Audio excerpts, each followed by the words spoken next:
Mr. Speaker, I'm also aware of a Royal Navy helicopter crash this morning in Devon. This will be a deeply worrying time for the families, and more information will be set out as soon as possible. Mr. Speaker, Henry Novak's family have shown extraordinary dignity after their son's life was stolen in appalling circumstances. He was clearly a kind and thoughtful and much-loved young man. There are serious questions to answer, including how accusations of racism informed police thinking, and we're supporting the IOPC to get to the bottom of what happened. But no matter the pain we feel, there is no justification for more violence and disorder. The attacks directed towards police officers in Southampton last night were disgraceful and completely unacceptable. This is a time for serious work, not rage. And let me be clear, we will ensure anyone found engaging in disorder meets the full force of the law, as we have done before. Mr. Speaker, this morning I had meetings with ministerial colleagues and others, in addition to my duties in this House. I shall have further such meetings later today. Dr. Ross-Savage. Thank you, Mr. Speaker, and I would like to echo the sympathies expressed by the Prime Minister for those families recently bereaved, particularly the family of Henry Novak. Corruption appears to be endemic in donations to British political parties. We've had years of Conservative cronyism. We've had allegations of embezzlement in Scotland. We've had undisclosed donations from crypto billionaires and foreign oligarchs. We've even had freebies dished out to some of the honourable members sitting on the benches opposite.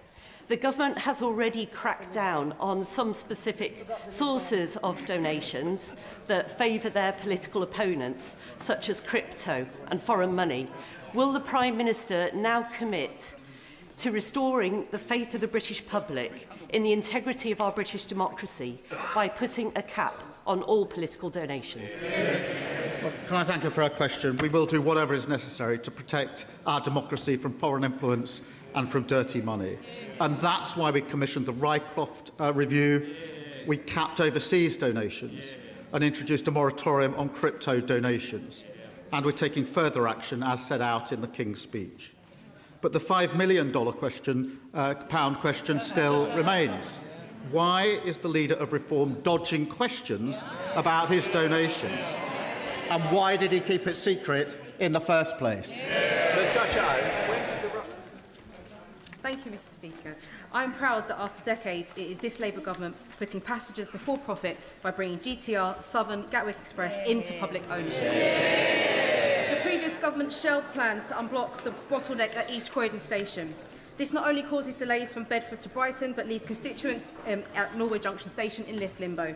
So will the Prime Minister look again at the Croydon Area Modelling Scheme, back my campaign to unblock the Croydon bottleneck, and does he agree with me that by bringing our railways back into public hands, it is this government that is getting us back on track?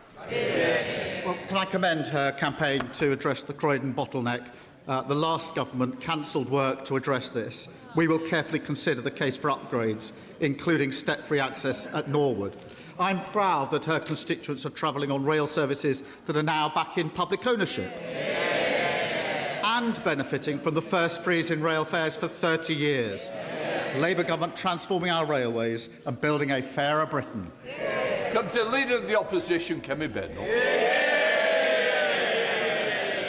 Mr. Speaker, can I echo the Prime Minister's words on Lance Corporal James Freeman and also about the Royal Navy helicopter crash in Devon?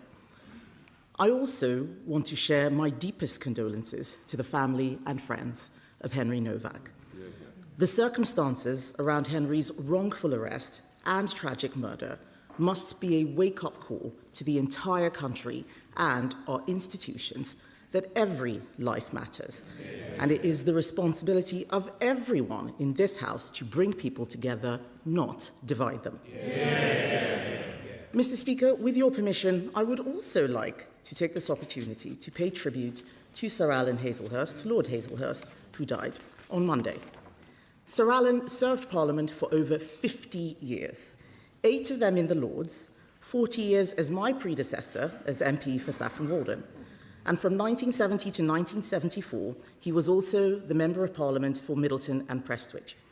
He was respected on all sides of this House, elected multiple times as your predecessor, Deputy Speaker, before he concluded in the other place. Apart from serving his constituents, his greatest passion in Parliament, and perhaps in life, was, as you said, cricket. He was chairman of the All-Party Parliamentary Group for Cricket, a role which he encouraged me to take up and which I graciously declined, telling him I knew absolutely nothing about cricket. But I think colleagues should know that the reason Sky Sports can be found on the parliamentary TV network is because of Sir Alan's intense lobbying. There is so much to say, but I think just letting everyone know that he was a good and kind man, and he will be very much missed. My thoughts are with his wife Angela and his children Mark, David and Emma, and his grandchildren. So, Mr. Speaker, can I ask the Prime Minister, by how much has the welfare bill risen since he came to office? Mr. Speaker, can I just first thank her for her approach and her tone in relation to the Henry Novak tragic case. In relation to welfare, Mr. Speaker, as she knows, we inherited a broken system from the party opposite, and we are now improving that system. We are now improving that system, delivering a youth guarantee, rolling out 300,000 work experience placements, and commissioned Alan Milburn's review into youth unemployment. They're the steps that we were taken. As she will know, the number on welfare went up hugely on their watch, as did the cost under the Shadow Chancellor. Mr. Speaker, the Prime Minister doesn't seem to know the answer, so let me tell him. Benefits alone have risen by £20 billion since he came to office.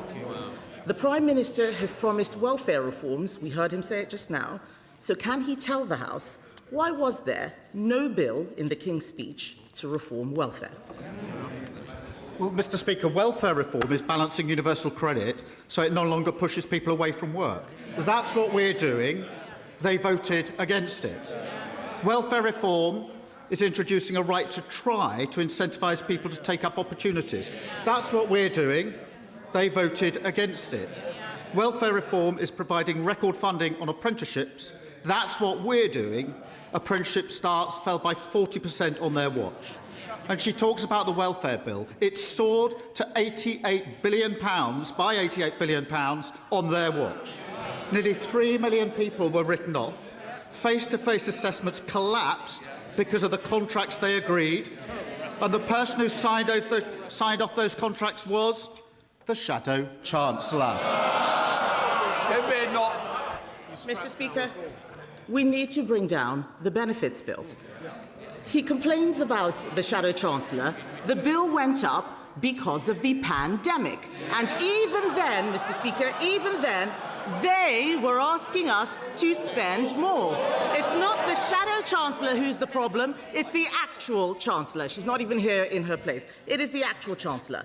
Mr. Speaker, the reason why there is no welfare bill is because the Prime Minister has given up. And he's given up because they have given up on him. On Sunday, the Welfare Secretary was asked 12 times on national radio if he would make cuts to the benefits bill.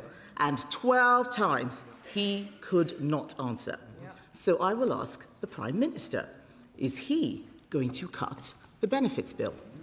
Mr. Speaker, all the measures we're doing to reform welfare, all the measures we're taking to get young people into work are measures to reduce the cost and the numbers of people who are unemployed. And, Mr. Speaker, that's why we've introduced the youth guarantee, so that young people can have help into work, that they can then, after 18 months, if they haven't got a job, be given a job for 6 months, supported, which we know is the best way to ensure that they succeed as we go forward. That is the change that we're making, Mr. Speaker. But they introduced the system that is broken.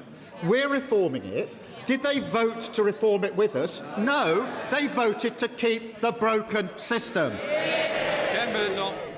Mr. Speaker, the Prime Minister keeps saying he's bringing in welfare reforms. None of those things are going to cut the bill. Even his own Tim's review explicitly says, this is their review, this is in the terms of reference, explicitly says this is not about generating proposals for further savings. He had a chance to cut benefits.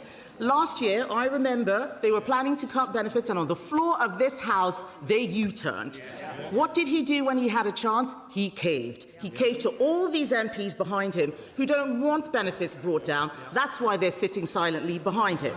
So does the Prime Minister agree with his welfare secretary that that was the moment he lost his authority? Mr. Speaker, I'm proud of what we're delivering on this side of the House. The fastest growing economy in the G7. They said that couldn't be done.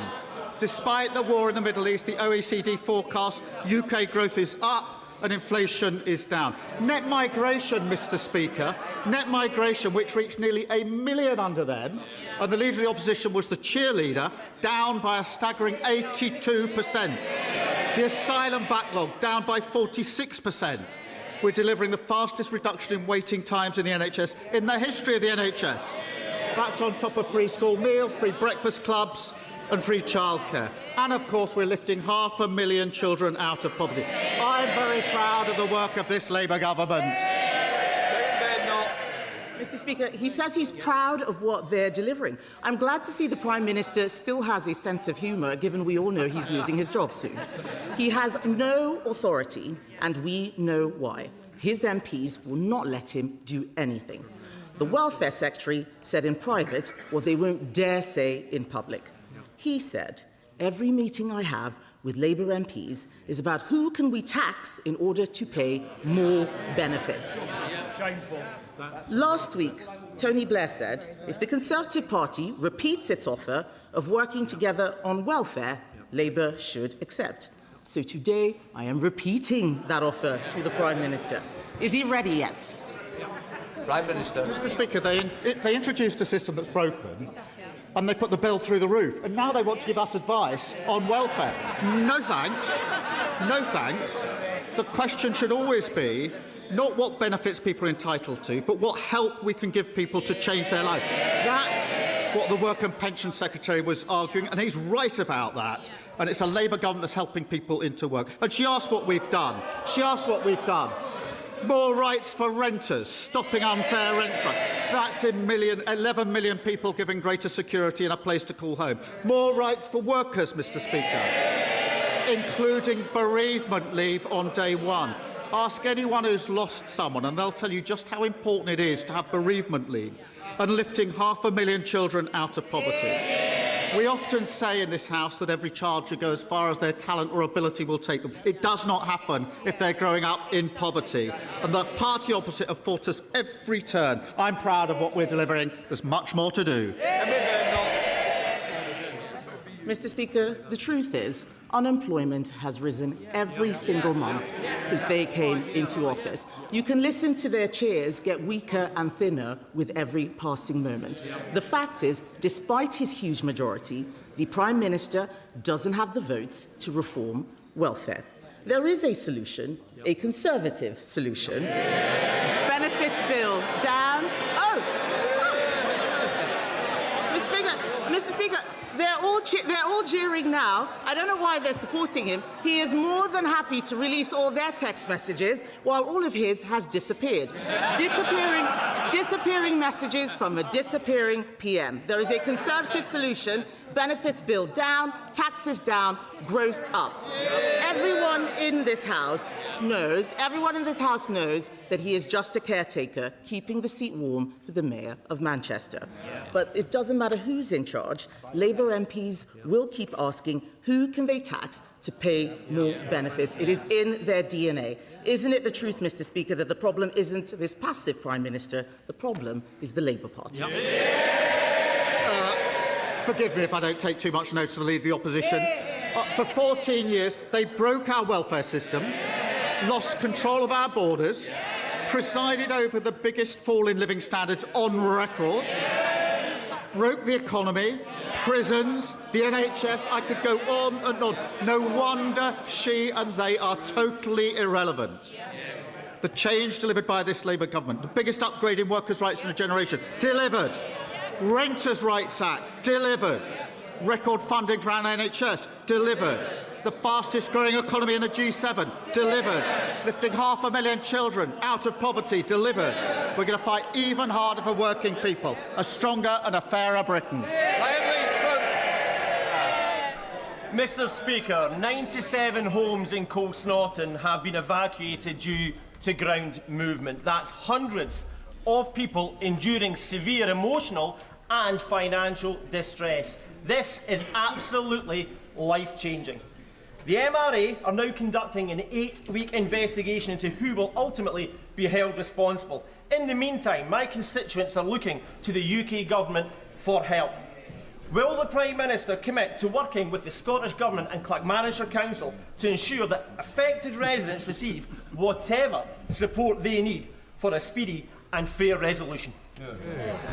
Can I thank my honourable friend? And I do know how difficult it is for residents who are not in their homes. And can I reassure him and them that the MRA are carrying out daily investigations to get answers as swiftly as possible. We're also working with the Council to provide support for residents. I can confirm the Energy Minister is in touch with MSPs and will ensure that both my honourable friend and his constituents are kept updated on the next steps. Leader of the Liberal Democrats. Thank you, Mr. Speaker. And can I associate myself with your remarks about Lord Alan Hazelhurst and confirm to the Leader of the Opposition that he will be missed on all sides? Can I associate myself with the Prime Minister's remarks about Lance Corporal James Freeman, who was killed in Iraq? Our thoughts are with the family and the unit. And can I also offer our thoughts and prayers to the family and friends of the 17 people who tragically drowned during the recent heatwave, many of them children. Mr. Speaker, the murder of Henry Novak was an evil crime made much worse by the lies of the killer and the police response.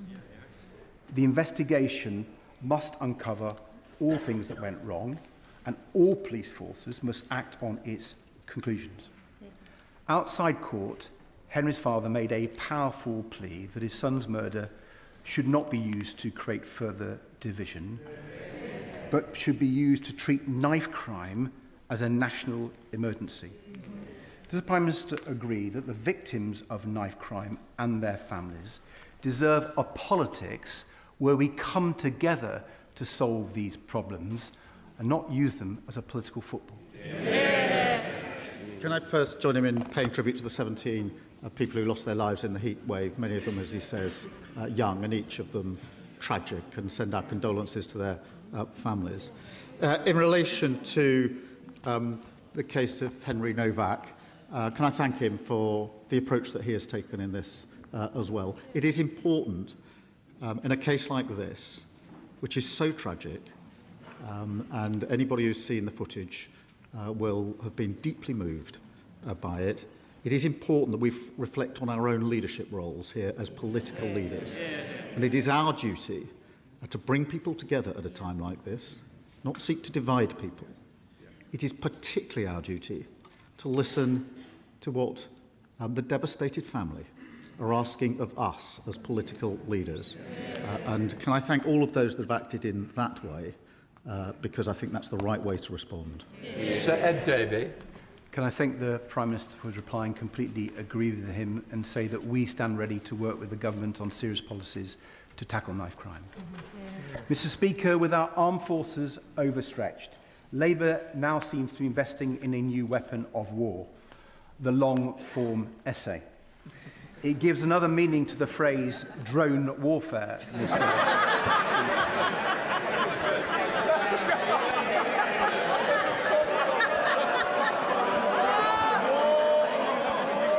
Tony Blair says the UK should suck up to Donald Trump, kowtow to US tech barons, and go slow on Europe.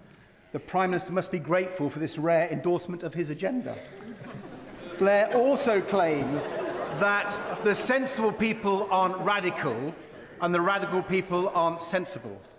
Is the Prime Minister concerned that unless he changes course, he will be remembered for being neither radical nor sensible?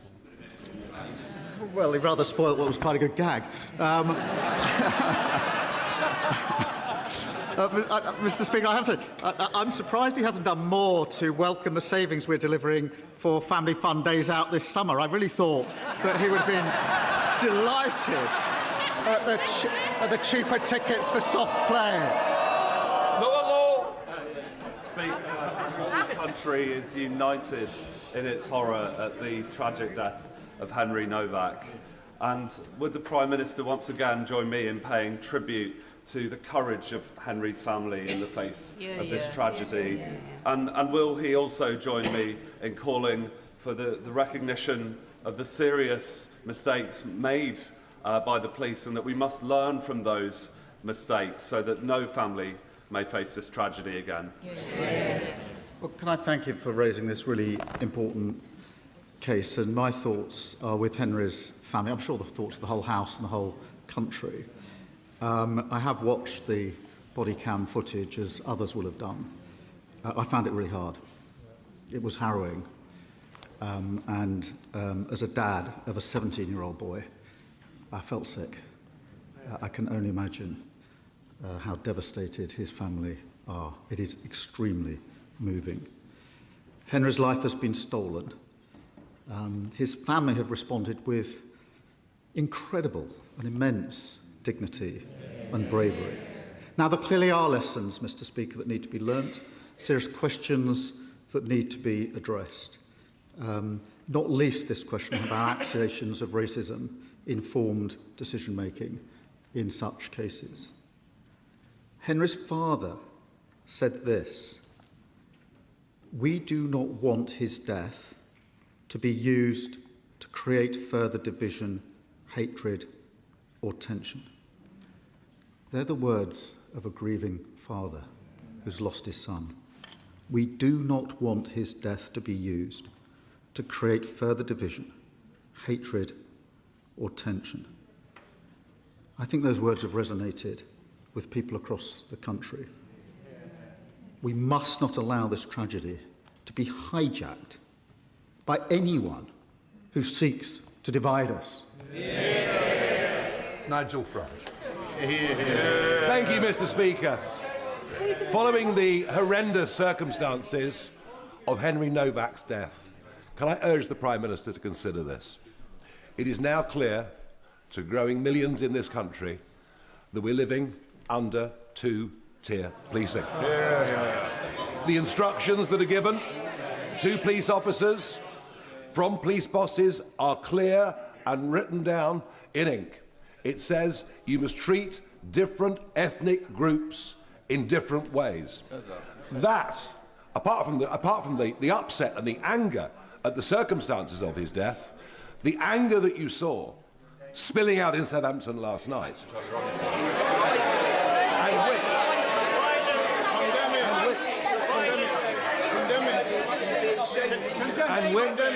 and which is in danger, condemn the violence, which is in danger of getting considerably worse, because if the public lose trust, condemn it. if the public lose trust in being treated fairly by the police, can he take some action, end this divisive practice of two-tier policing, and make sure that all British citizens are treated the same? Mr. Speaker, I don't believe there's two-tier policing in this country.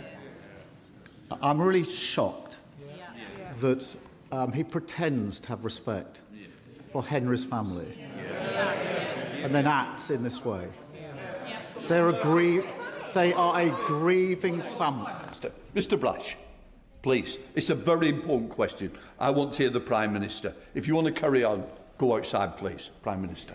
The grieving family have asked us not to respond in the way that the Leader of Reform has responded. They've asked us not to. They have lost their son in the most appalling circumstance. They make a simple plea of us as human beings to please not exploit that. That is their plea to us. We all need to reflect on those words of Henry's father. My response, and the response of others to be fair, has been focused on the lessons to be learned so we can deliver justice. His response has been to appeal for rage. Rage. That's his response to a father who's lost his son and asked for that not to happen. Exploiting this tragedy to create grievance and division would be wrong in any circumstances, but to do it when the family are expressly saying, please don't, is unforgivable. It shows exactly who he is.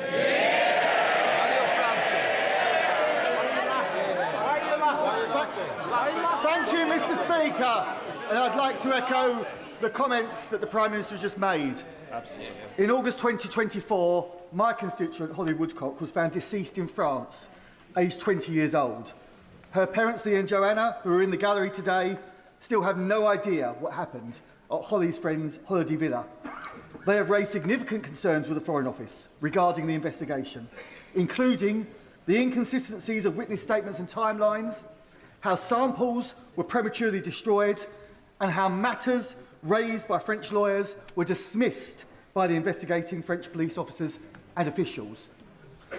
I'm grateful that the Foreign Office Minister met with me and Mr Woodcock, but I share the family's concerns that our government should do more to press the French authorities to reopen the investigation. So will the Prime Minister commit to look at what can be done to raise this matter with his French counterparts at the highest level to help Mr and Mrs Woodcock get the answers that their daughter Holly deserves? Can I thank him for raising this case and express my sincere condolences to Holly's family.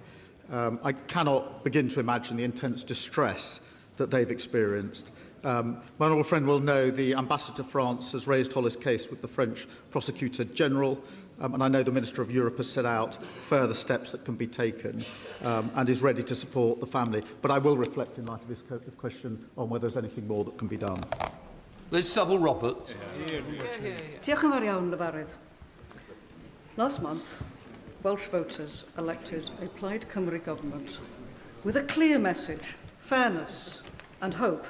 This means tackling years of neglect by securing funding owed from HS2, a new financial settlement that reflects our nation's needs, and more powers for Wales, especially powers over our natural resources. So would the Prime Minister be open to turning a conversation into real action to fulfil the democratic wishes of the people of Wales? Because now surely is a time for us to work together rather than facing the chaos that threatens us from every corner. Can I thank her for a question? As she, I hope, knows, I did have a call with the First Minister of Wales just 2 weeks ago and made it clear that this government, will work constructively with the First Minister and with the government in Wales, because that's the right thing to do to deliver for Wales. Tristan Osborne. Thank you very much, Mr Speaker. Can I ask the Prime Minister about our National Health Service and what better treatments can we offer people suffering from memory loss? A very distressing case was recently brought to my attention by a constituent in Waldham, in a village in my constituency, of a man who could not remember his own words, even though he said it on television, that the NHS should not be funded through general taxation. What can we do to ensure my constituents in Chatham and Aylesford secure clarity on future Kent and Medway NHS funding, and what can we do to help the leader of Reform UK? Well, my honourable friend makes a powerful point. The Reform leader wants everyone to forget that he called for our NHS to be replaced with an insurance-based system. You might want to jot it down to jog his memory. And then he said that if people can pay, they should pay for NHS treatment. So we can help him by jotting his memory here. You cannot trust reform with our NHS. The only way to protect it is to vote Labour. Rosie Duffield. Thank you, Mr Speaker. This week, Tom Carriage and UK Hospitality launched their That's the Problem campaign. And yesterday, my neighbour from Herne Bay and I hosted industry bodies, chefs Matt Tebbett and Thomasina Myers, hospitality leaders from Manchester, Liverpool, London and Kent, including Andy Burnham's nighttime economy advisor, Sasha Lord. all agree with campaigners such as Andy Lennox that the UK's rate of 20% of VAT in hospitality is killing businesses daily. Does the Prime Minister agree that that's the problem? And will he match his candidate in Makerfield's pledge to slash VAT in line with the rest of the EU? Can I thank her for her question and recognise the challenges that she identifies? That is why we're permanently lowering business rates for retail, hospitality and leisure businesses. Every pub will get 15% off its new business rates bill, and bills will be frozen in real terms for a further 2 years. In relation to VAT, she'll see that we are supporting by cutting VAT on children's meals in restaurants, particularly over the summer period, with the savings that were set out 2 weeks ago by the Chancellor. Thank you, Mr. Speaker. Every year, around 160 university students commit suicide. That's more than 3 every week. Yet there is no established duty of care on universities to protect the health, safety and welfare of their students. This is not about creating excessive burdens on universities, but requiring them to take reasonable steps to prevent injury or harm to their students where the risk is reasonably foreseeable. So would the Prime Minister please meet with me to discuss this issue so that we can do all that we can to prevent our young people dying at university through suicide? Well, Mr. Speaker, any death from suicide is a tragedy, as everybody across this House will know. We're bringing together students, bereaved families, universities and the NHS to strengthen the mental health support provided to students, and we've appointed a student support champion to drive improvement across our universities, and the Minister will be happy to discuss that and other matters with him. Andrew Rossen. Thank you, Mr. Speaker. I wonder if the Prime Minister has had the chance to study the election results in Havering, with 0 Labour councillors elected in Romford, 0 Conservative councillors for the first time since 1964 across Havering, and the first Reform UK London borough, which shows people's disillusionment with the political establishment. But in his final days as Prime Minister, does he think he can do something for the people of Romford and give us the accident and emergency unit at Queen's Hospital, which the honourable member for Ilford North said he would deliver but failed to do? Mr. Speaker, we put record investment into the NHS to clear up the mess that he and others left behind. I have studied the candidate for Makerfield, the Reform candidate, since he brings up election. A self-professed sexist, said women who get abortion do it for vanity purposes, encouraged people not to get the COVID vaccine, and said Russia would within its rights to invade Crimea. Reform have got nothing to offer but grievance and division yet again. Thank you, Mr. Speaker, and can I associate myself with the Prime Minister's comments on Henry Novak and cause for calm over division? The Rugby League family lost a giant last week. John Keir, the former England, Wales and Challenge Cup winning coach, died suddenly on Sunday afternoon on his journey north after commentating on the Challenge Cup finals at Wembley the previous day. After playing for Castleford, his local team, he moved to teaching and coaching for a total of 700 matches with 9 clubs, including famous underdog Challenge Cup wins with Sheffield Eagles in 1998 and Hull FC in 2005. John loved his sport and was in love, and in turn was loved by the sport. Will the Prime Minister join me in paying tribute to John and sending condolences to his wife Dawn, family and friends? Can I thank her for raising this and pay tribute to John? We're all deeply sad to hear of the passing. He was a remarkable athlete, coach, and an energetic and enthusiastic champion of his sport. He will be missed by supporters across the country. And I think my thoughts, all of our thoughts, are with his wife Dawn, his family and his friends at this sad time. Sarah Green. Mr. Speaker, yesterday I spoke to women at an event here in Parliament whose children suffered avoidable harm after they continued taking the epilepsy drug sodium valproate during pregnancy. Doctors knew the risks, patients were not informed, and it's had devastating consequences.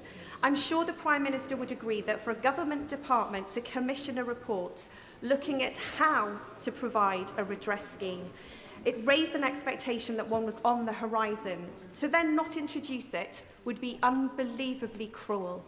So when will this government respond to the Hughes report and finally establish a redress scheme for these families?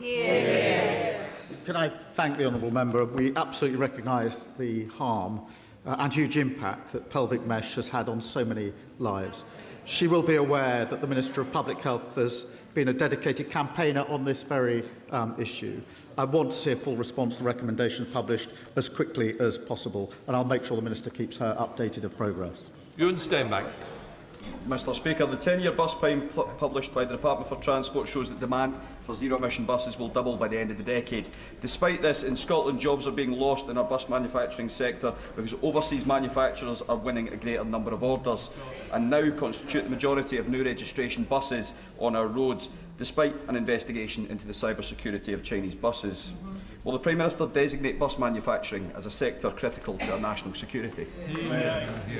My honourable friend is right to champion the brilliant, talented workforce building buses in Scotland. Our pipeline will give UK manufacturers the certainty and stability that they need to plan ahead and to be completely effective. And I can reassure him we're working closely with the industry to provide the response and the support that's necessary.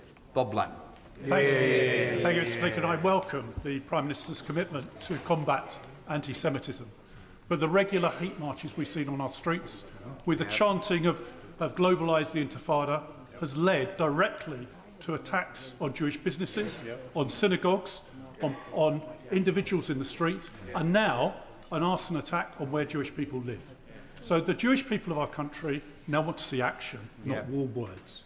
Will the Prime Minister therefore commit to the type of action that we need to expel students who commit anti-Semitic acts who are from overseas? Will he take action to prescribe the IRGC? Will he take action to close down the 13 Iran-sponsored charities in this country that spread anti-Semitism?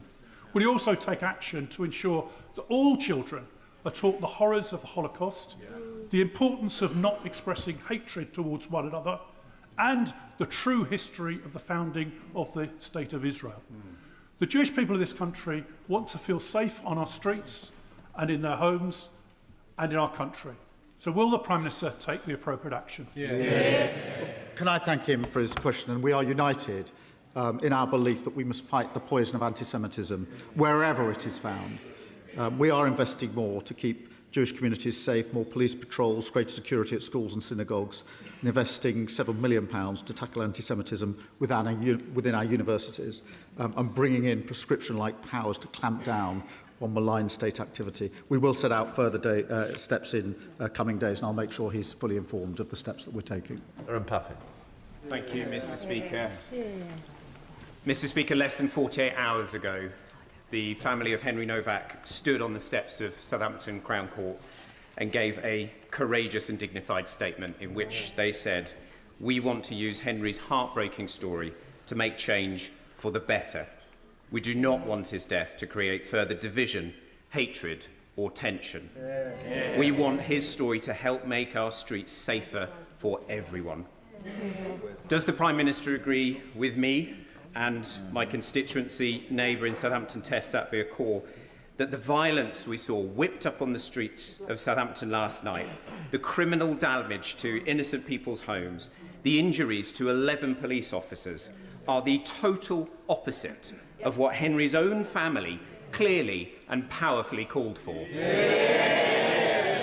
Can I thank him for his question and thank him for the discussion that we had this morning about the impact in Southampton, and thank him for the work that he has done along with his fellow MP and, if I may, the Honourable Member for Thurrock, who's been dealing with Henry's family for some time.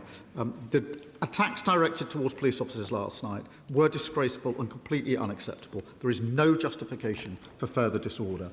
Stanley Chambers. Thank you, Mr Speaker. And the Conservatives promised us 40 new hospitals repeatedly that we knew were never going to happen. But the current government is now promising us a new hospital in Hampshire in 20 years' time if it gets built at all. Mr Speaker, my constituents really rely on our A&E maternity services, but our current hospital has a huge repair backlog and it has rainwater leaking into clinical areas. Will the Prime Minister please break this cycle of governing parties promising us hypothetical hospitals and simply commit to fixing our actual hospital in Winchester? Can I thank him for his question? I recall he raised this with me, I think, previously at Prime Minister's questions. As he knows, the reorganisation of services is a matter for local integrated care boards who take decisions based on the evidence and engagement with patients. Across the country, patients are benefiting from the £450 million investment that we've provided to expand urgent and emergency care capacity. That's the improvements because of the investment we put in, but it is a matter for his local board. Thank you, Mr. Speaker. Despite the efforts of dedicated teachers in Scarborough and Whitby, only 36% of pupils